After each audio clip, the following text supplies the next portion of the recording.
I got a great question from a teacher who asked about what to do if a parent has signed up for a parent-teacher conference time and needs to cancel and reschedule. So um, I did a little bit of digging and experimenting, and it looks like the best way to do this is going to be, first of all, if you go into your responses section, you're going to see, first of all, a summary of the responses, which this isn't very helpful.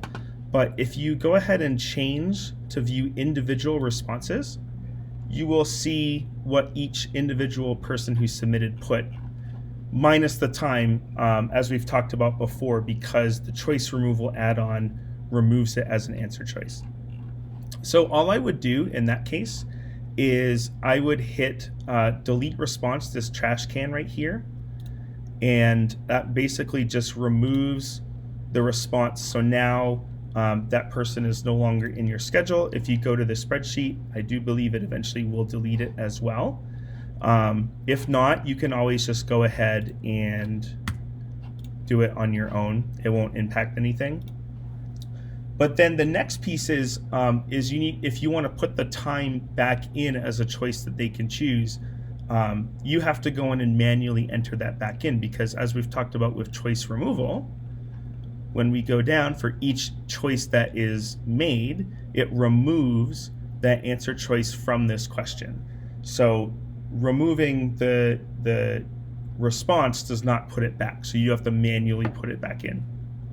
So this person had requested 1:30 to 1:45 in this case. So I would just go ahead and just type that back in as a response, reorder it as necessary, and then at that point you're all set. So if they needed to reschedule, I would just have them filled out again with the new time they would want, and then you can go in and delete the old individual response. Actually, you might want to do that first before you send them back, and then just add the time back into the list of choices. So hopefully that helps to clarify with any of that, and definitely follow up if you have any questions.